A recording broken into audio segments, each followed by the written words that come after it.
All right, let's jump right in. Today, we're tackling something I think a lot of us know, that feeling of imposter syndrome. But we're not just going to talk about it. We're going to build a practical toolkit you can actually use to manage it. You ever get that feeling, you're in a meeting, maybe you're at a new job, or you're just looking at something you accomplished, and this little voice whispers, you're just faking it. Any second now, they're all going to find out. Yeah, if that sounds familiar, trust me, you are so not alone. It feels isolating, but it's an incredibly common experience. And that feeling, it has a name. And we're going to unpack it together. Okay, so first things first. Let's give this feeling a proper name. Because when you move something from this vague, scary feeling into something you can define, well, that's when you can start to deal with it. So here it is, the official definition: imposter syndrome. It's that internal experience where you doubt yourself and feel like a phony, even when all the evidence points to how competent you are. Now, the most important words here are internal experience. This is not a clinical disorder. It's not a permanent part of who you are. It's a pattern of thinking. And that's great news because it means we can change it. So what does that internal experience actually feel like? Well, it's that nagging inner voice of doubt that just never shuts up. It's when you get a win and your first thought is, wow, I got lucky, instead of, yeah, my hard work paid off. It's that constant, exhausting pressure to work twice as hard as everyone else just to prove you belong. This right here, this is the core truth you need to hold on to. Think of it as your secret weapon against that doubtful voice. Your successes, your accomplishments, they are not accidents. They are the direct result of your skills, your effort, and what you're capable of. You earned them, period. Okay, so once we know what it is, the next step is to get good at spotting it in our own minds. This is all about learning to recognize those specific thought patterns the moment they show up. Here's a classic. I just got lucky. How many times have you said that? It feels humble, right? But what it's really doing is pushing away the credit. It reinforces this idea that your success was some random external thing that happened to you, not something that you made happen. And here's another one. This thought is so sneaky. It links this impossible standard of perfection directly to the fear of being found out.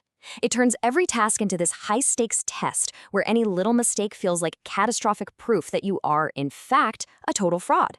This one is huge, especially in a professional setting. Despite going through a tough interview process and getting chosen, that feeling sticks around. The idea that it was all just a big misunderstanding. This thought can absolutely tank your confidence right when you need it the most. So what can you actually do when you catch yourself thinking this way? You don't have to fight it. The first step is actually surprisingly simple. Just name it. Seriously. Creating that little bit of distance by just thinking, that's my imposter syndrome talking, can immediately take away its power and stop you from spiraling. Okay, so we can define it and we can spot it. Now we get to the really practical part. Let's start building a toolkit so you can respond to it effectively.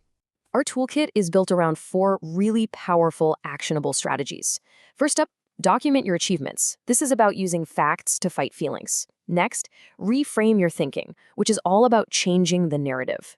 Then, find your support circle, because we're not meant to do this alone. And finally, practice self-compassion. Let's look at a couple of these in action. Let's really look at reframing. This is about consciously changing the script in your head. Look at the difference here. I'm going to fail is a dead end. It's a verdict. But changing it to, this is challenging and I'm developing skills by trying, that turns it into a process. It acknowledges the difficulty without admitting defeat. It makes it about growth, not failure. Here's another powerful tool. It's all about fighting those feelings with cold, hard evidence. The idea is to literally create a success folder. It can be digital, physical, whatever works. You just collect positive feedback, notes about projects you're proud of, anything that proves your competence. When the doubt creeps in, you open it up and review the facts. It's pretty hard to argue with your own track record. Now, it's also so important to recognize that these feelings don't exist in a vacuum. Our environment and our culture can add some really significant layers of complexity. So let's explore that for a second. This visual really nails what can feel like a cultural perfect storm. For a lot of us, there's this deep contradiction. On one side, you're taught to be humble, be modest, don't take credit. But on the other side, there's this intense pressure to excel. You're expected to be brilliant, but never, ever admit it. Just recognizing that internal conflict is a huge step in understanding why it can feel so uncomfortable to accept your own success. And for anyone who's ever felt like the only one in a room, the only woman, the only person of your background, this quote is for you. That feeling of being different can crank up imposter syndrome, but we can reframe it.